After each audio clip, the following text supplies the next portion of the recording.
आगे बोला गया है कि तुम नाम रूप देखते हो, गधा, कुत्ता, माँ बाप, तेरा, मेरा, ये सब देखते हो, पर भगवान कहते हैं oneness, sameness, oneness of God. एक ही भगवान अनेक हो गया है।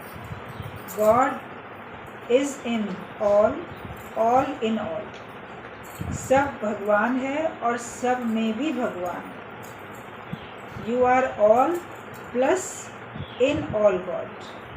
अब बताओ कौन सी जगह कोई चीज़ है भगवान के सिवा? हम तो पहले दृष्टि जाती है तो नाम रूप देखते हैं, ये पशु है, पक्षी है, ये मेरा है, तेरा है, दोस्त है, दुश्मन है।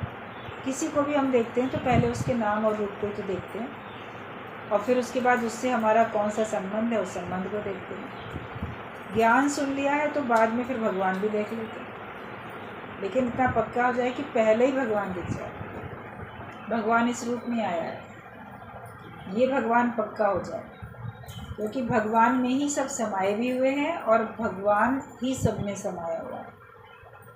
ये हमें पक्का करना है कि सबके अंदर भगवान है और हर चीज़ भगवान है, भगवान के अतिरिक्त कुछ भी नहीं है।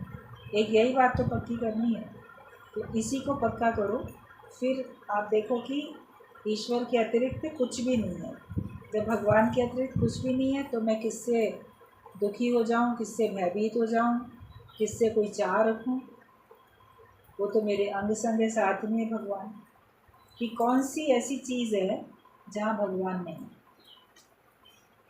तुमने अब तक केवल बकवास की है कि है ही भगवान, पर देखते नहीं हो। बोलने वाले से बोलते रहते हैं, अरे है ही भगवान, है ही भगवान। तो या तो कभी डर को दूर करने के लिए अरे भगवान भगवान है, राम राम राम राम करते हुए जंगल का रास्ता, सुनसान रास्ता पार कर लेंगे।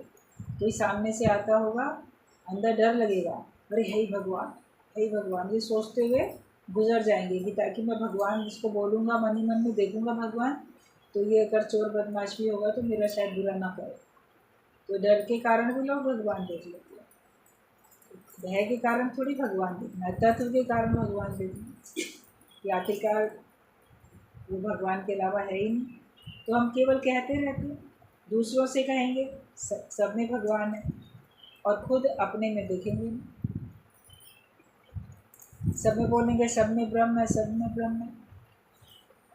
एक पंडित था, विद्वान, वो गया राजा के पास उसको ब्रह्म का उपदेश करने के लिए, और वो जहाँ तहाँ जाके ब्रह्म के ऊपर प्रवचन उपदेश करके आता था।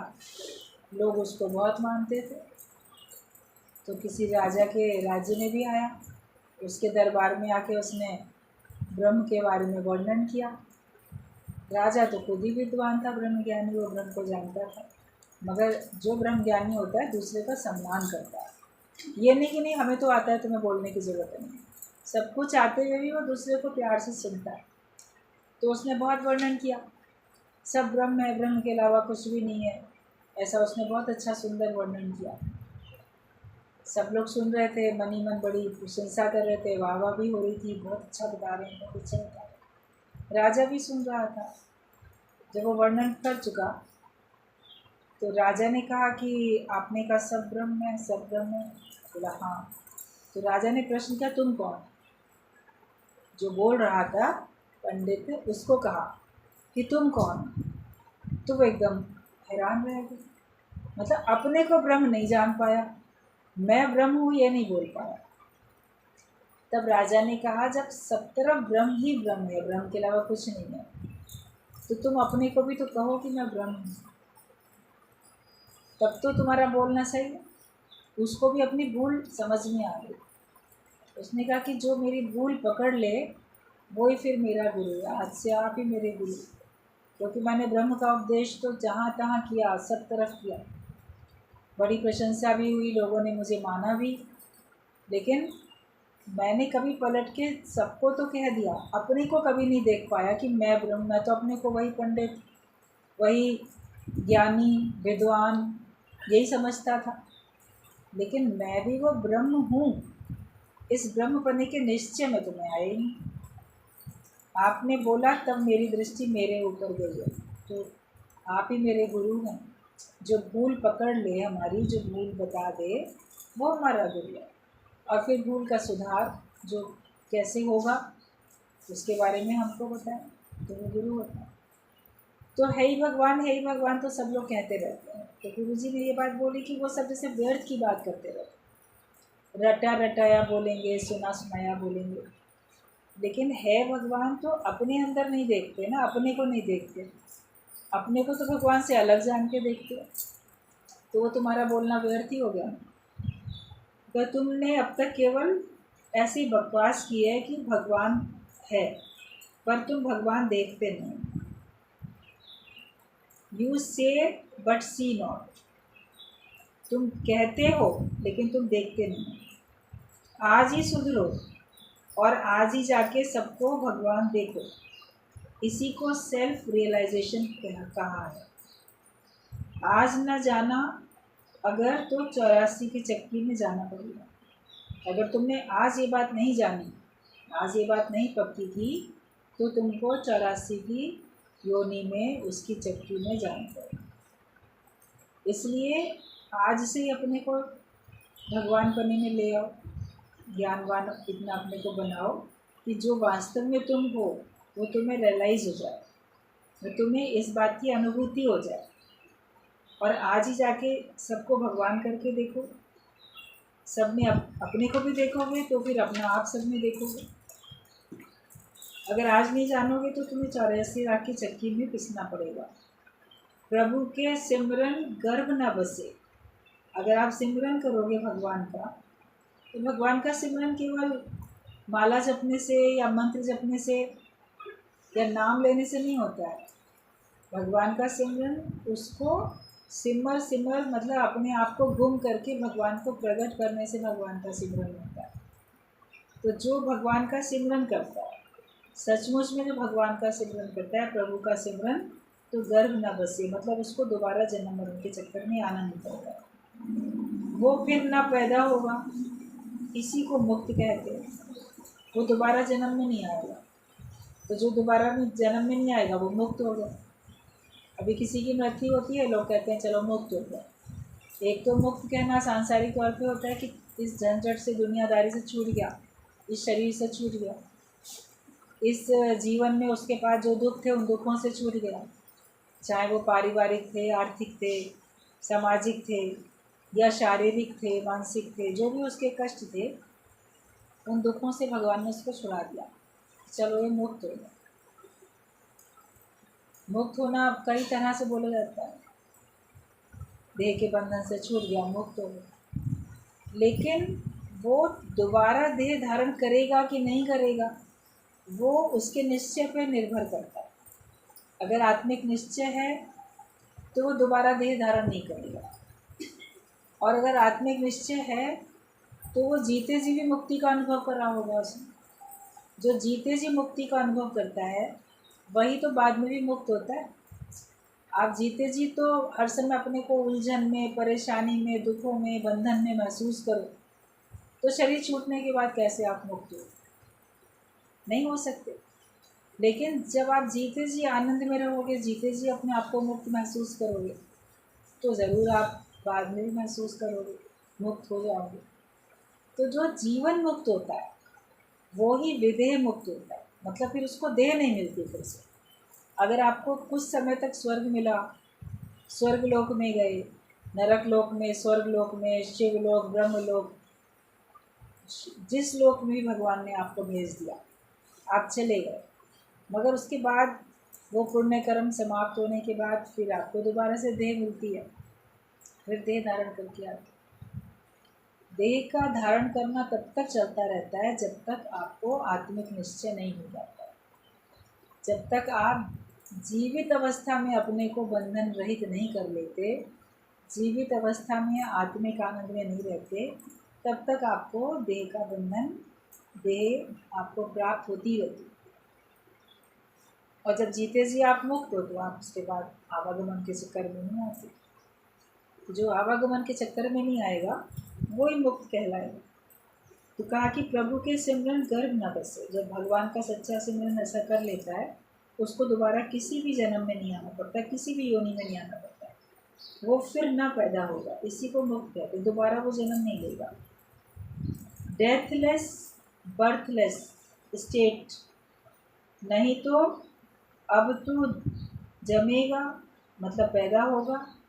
एक एक कर्म के लिए एक एक जून तुम्हें मिलेगी, मतलब एक एक योनि तुम्हें मिलेगी। इसलिए अहमता ममता करता ज्ञानी ने तीनों रोग निकाल दिए हैं। मैं ना करते चलो, ना मैं शरीर ना मेरा कुछ, ये पक्का करते चलो। मैं भी हूँ और भक्ति भी है, पूजा भी करते हो। मैं हूँ और मैं पूजा करता हूँ, मैं हूँ मैं नमाज पढ़ता हूँ, मैं हूँ मैं ये करता हूँ। तो फिर दो हो गया। पर गॉड इज़ वन, भगवान तो एक ही है। पर हिज नेम्स आर मैनी, मतलब उसके नाम बहुत हैं। भगवान तो एक है मगर उसके रूप अनेक हैं, उसके नाम अनेक हैं। तुमको एक ही करके देखना, अनेक नाम सुनाई देते हैं, अनेक रूप दिखाई देते हैं। अभी हर एक को आप उसके नाम रूप से ही तो बातचीत करते हो, नाम रूप से तो पहचानते हो, मगर इन सब नाम रूपों में बसने वाली तो सत्ता एक ही है। ये आप अनुभव करो। दिखेगा तो नाम और रूप, लेकिन आपको अनुभव करना है कि इन सबको धारण करने वाली सत्ता जो है वो एक है। तब तुम मुक्त हो जाओगे। और जब एक करके देखोगे तब तुम्हारे अंदर का अहंता ममता और कर्ता, ये तीनों प्रकार के जो रोग हैं ये चले गए हैं। मैं हूँ ये जाएगा, मैं जब हूँ चला गया तो मेरा भी चला जाएगा। ममता भी चली गई आपकी, मैं के साथ मेरा जुड़ा है। मैं हूँ तो मेरा है, तो मैं ख़त्म तो मेरा भी ख़त्म, और फिर कर्तापना भी ख़त्म। जब मेरा कुछ है ही नहीं, मैं ही नहीं हूँ, तो कर्म करेगा क्या? आप कुछ बनते हो तभी तो कर्म करते हो। आप ही नहीं हो तो कैसे कर्म करोगे? जैसे गुरु जी बोल रहे थे, भी मुर्दा हो गया तो उसमें कर्म करने वाला जो जीव था वो बचा ही नहीं, तो अब वो कोई कर्म थोड़ी करेगा। तो ज्ञानी तो जीते जी अपने को ऐसा देह से उपराम कर लेता है, तो फिर उसके द्वारा कार्य होते हुए दिखते हैं, लेकिन उसका खाते में कोई भी कर्म आता नहीं है। तो अपने अंदर से अहमता ममता और कर्ता, ये तीनों रोग ज्ञानी ने निकाल दिए हैं। तो मैं ना करते चलो, तुम लोग भी जो भी हम सुनते हैं कि मैं हूँ ही नहीं, ये पक्की बात करते चलो। भगवान ही कहाँ कुछ पुरुष और कहाँ नारी खुद बना है। सब जगह भगवान कहीं कुछ बन गया, कहीं कुछ बन गया, अलग अलग दिखने में आता है, लेकिन एक ही भगवान ने अलग अलग रूप धारण किया। One in all and all in one, एक ही सब में है और सब में वो एक है। यही केवल पक्का होता है कि एक ही सब में है और सब में वो एक है। जो खुद निर्बंधन नहीं है, जिसको अभी खुद गुरु से कुछ चाहिए, वो दूसरे को तुम्हें क्या देगा या तुम्हें निर्बंधन कैसे करेगा? सेवा कर निर्बंध की, जो पल में दे छुड़ाए। पहले हमको निर्बंधन होना है, तब तो हम दूसरे को बंधन रहित कर सकते हैं। लेकिन अगर हमें किसी से कुछ भी चाहिए तो हम तो बंधे हुए। तो हम किसी को अगर ज्ञान भी सुनाएंगे तो हम उसको मुक्त नहीं कर पाएंगे, क्योंकि तुम खुद ही बंधे हुए। तभी बोला गया कि सेवा कर निर्बंध की, जो पल में दे छुड़ाए। जो निर्बंधन हो, ऐसे महापुरुष की, ऐसे संत की, ऐसे ब्रह्मज्ञानी की सेवा करोगे तो वो तुमको भी निर्बंधन करेगा। लेकिन जिसमें अपने ही बंधन है कोई ना कोई प्रकार से, तो तुमको पूर्ण रूप से निर्बंधन नहीं कर सकता। बंधे को बंधा मिले तो छूटे कौन उपाय।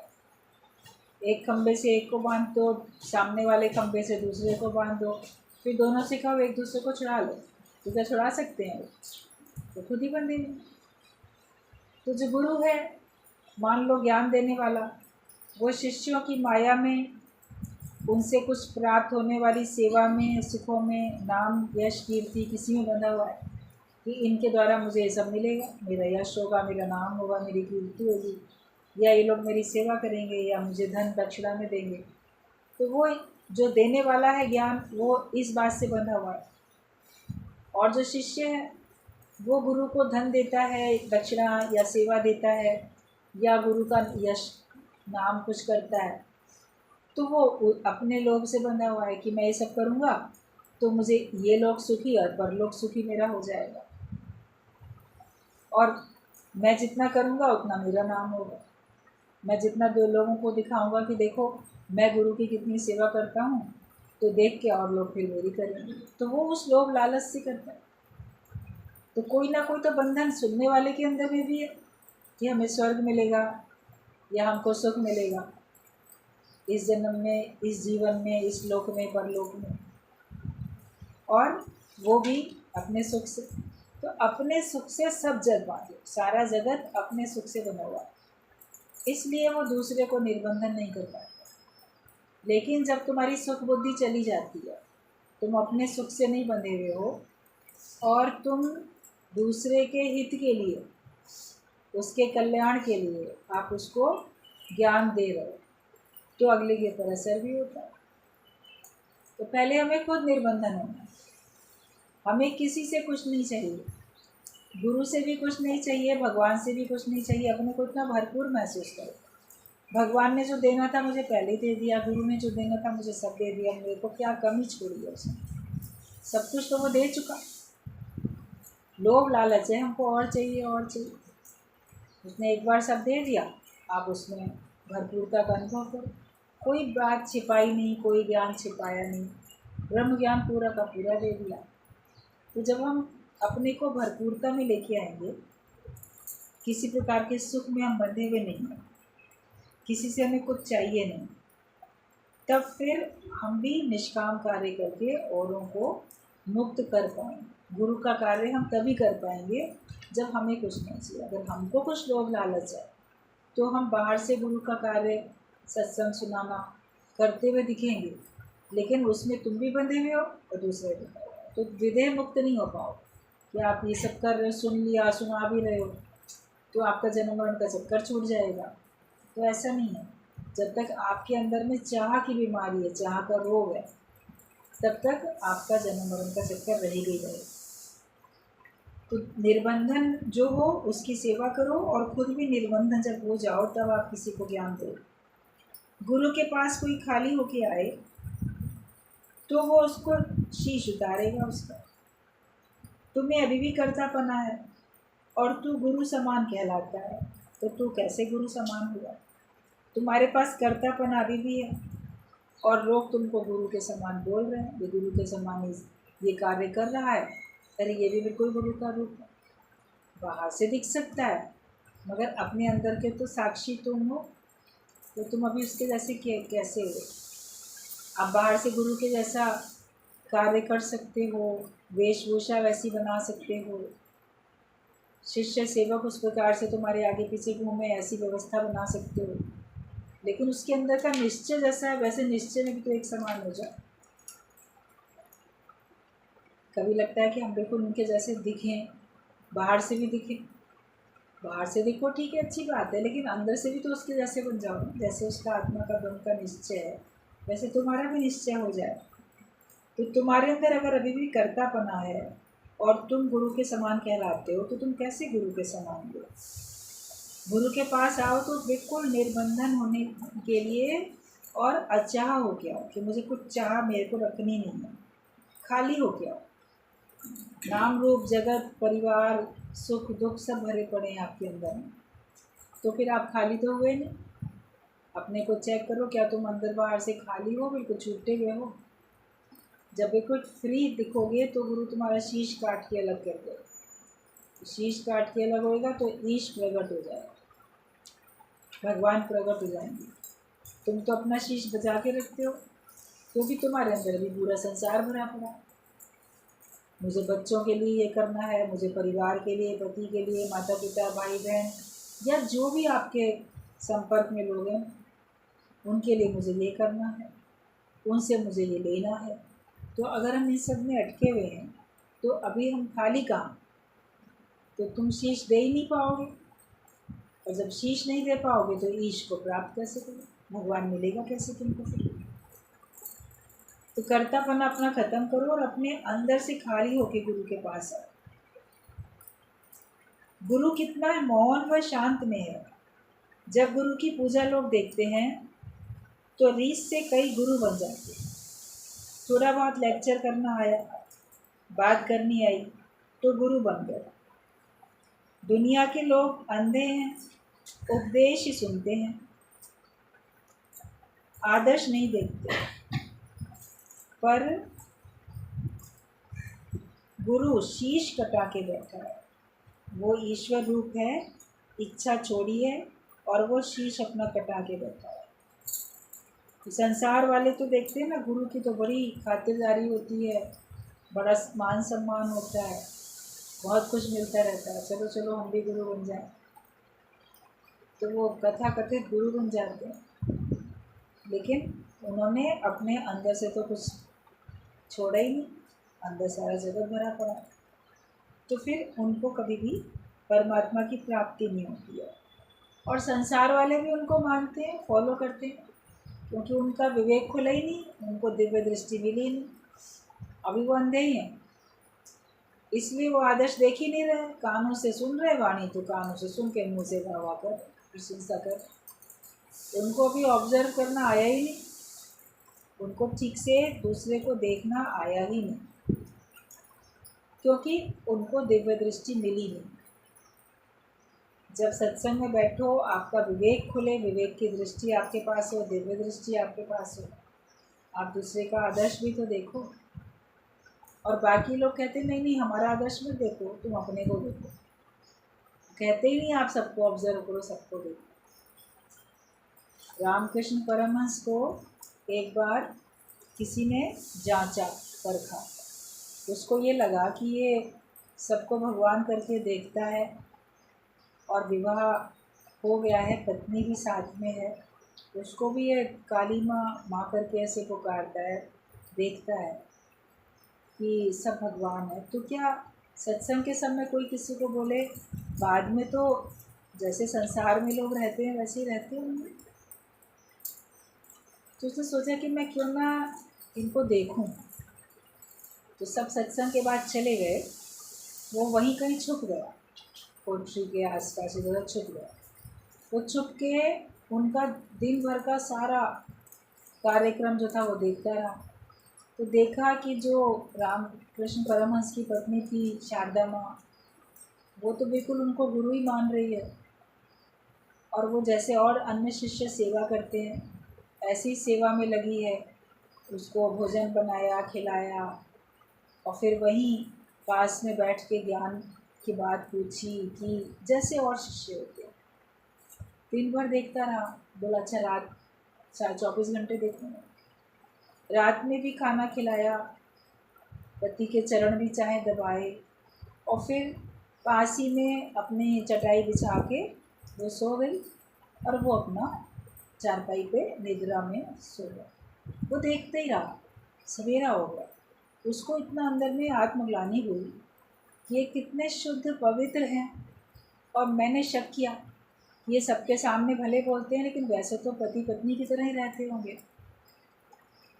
तो वो जैसे उसको बड़ा पछतावा हुआ।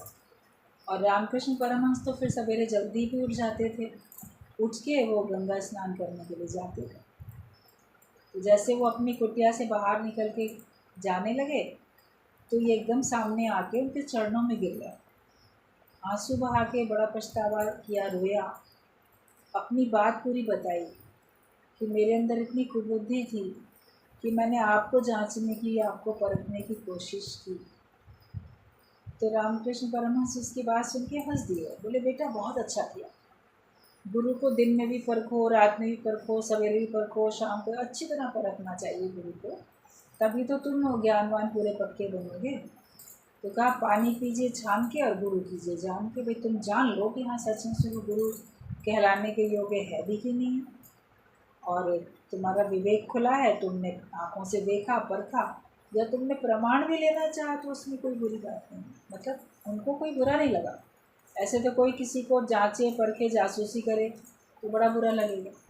आजकल तो कोई किसी का मोबाइल भी उठा के देखने लगेगा तो बुरा लगेगा। तुमको क्या मतलब है, मैंने किसी को भी फ़ोन किया हो, मेरी फ़ोन कॉल क्यों चेक करते हो, मेरे व्हाट्सएप पे क्यों चेक करते हो, मैंने क्या किसको लिखा क्या किया, बुरा लगेगा। और जो ब्रह्मज्ञानी था उसको कोई दुराव छिपाव है ही नहीं, तो उसको क्यों बुरा लगेगा। तब उसने जाना कि सच में जो ब्रह्मज्ञानी होता है वो जैसा दिखता है वैसा ही होता है। बाकी लोग तो कहते हैं हमको मत पर रखना, तुम अपने को देखो, हम हमारे कर्मों में नहीं जाओ। तो उनके लिए बात बनी है भाई, गुरु की करनी गुरु भरेगा, चेले की करनी चेला, जो जैसा करेगा वैसा भरेगा। मगर ब्रह्मज्ञानी सदा एक होता है, एक सा होता है, उसका सबके प्रति एक सा व्यवहार है।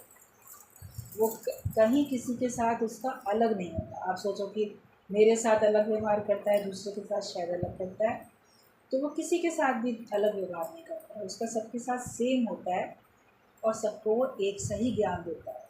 इसलिए वो उसकी लोग पूजा भी करते हैं। बाहर से कोई पूजा करता हुआ दिखता है तो लोग गुरु बन जाते हैं, मगर अपने अंदर वो गुरुत्व, वो आकर्षण शक्ति या वो गंभीरता वो धारण नहीं कर पाते। इच्छाएं तो कभी पूरी नहीं होंगी। जो बाहर का आधार तुम लेना सीख जाओगे तो इच्छाएं कैसे पूरी होंगी।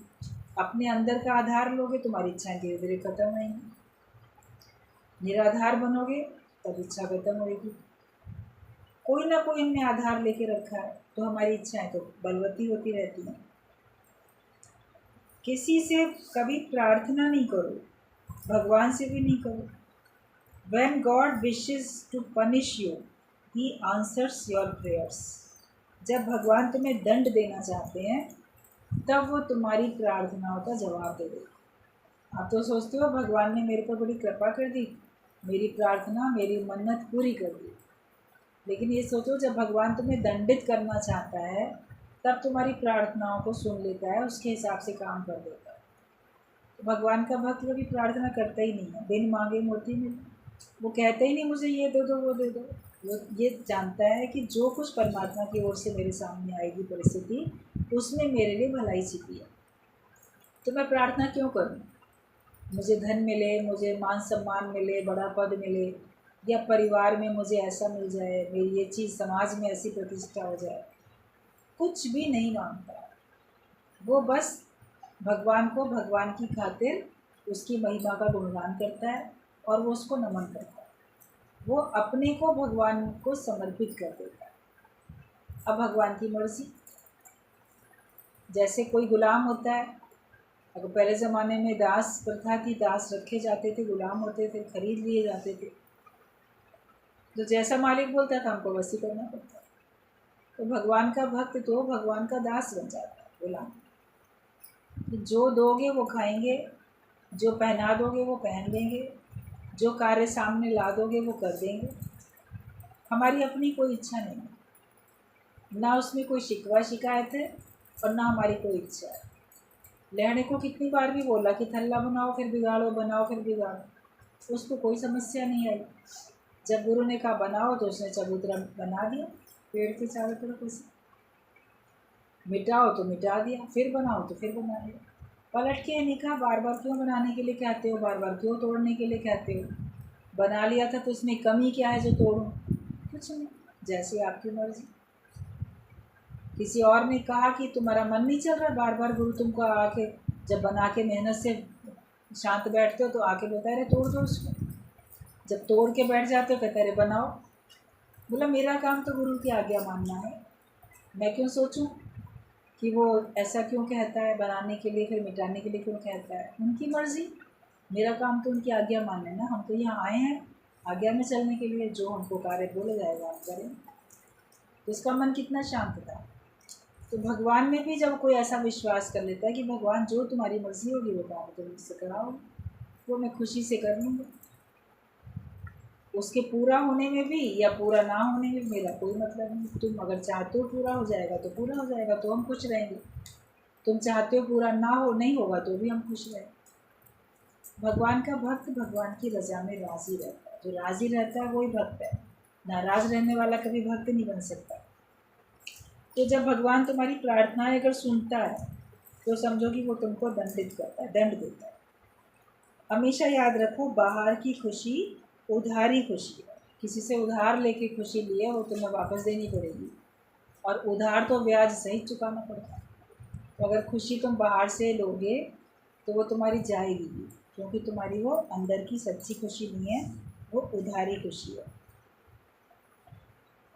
जब भगवान तेरी इच्छा पूरी करे तो तुम्हें रोना आना चाहिए कि भगवान अगर मेरे अंदर इच्छा थी भी तो तुम पूरी नहीं करते तो अच्छा है, क्योंकि वो पूरी होगी तो मैं उसमें फंस जाऊंगा। मेरा ध्यान फिर तुमसे हटके माया में चला जाएगा। तो पहली बात तो इच्छा करता ही नहीं, और अगर उसने इच्छा कर ली तो विवेक खुला है तो कहता है गलती से मैं अगर मांगूँ तो मांगूँ, तुम ना कुछ देना मुझे। भगवान हम तुमसे मांगे लेकिन तुम नहीं देना, वरना प्रेमी नहीं मजदूर हो जाऊंगा मैं। वरना तुम भगवान के भक्त कहाँ रहेंगे, फिर तो मजदूर बन गए, पूजा की और बदले में मांग ली। मजदूर ने मजदूरी की और बदले में पैसा मांग लिया। तो इच्छा करता नहीं है, और अगर भूले से कोई इच्छा कर बैठा तो बाद में वो ये ज़रूर कह देता है भगवान मैंने भले मांग लिया और तुम मत देना, तुम्हारी मर्ज़ी हो तो दो, मर्ज़ी हो तो ना दो, मैंने गलती से तुमसे प्रार्थना कर ली है मांगने की।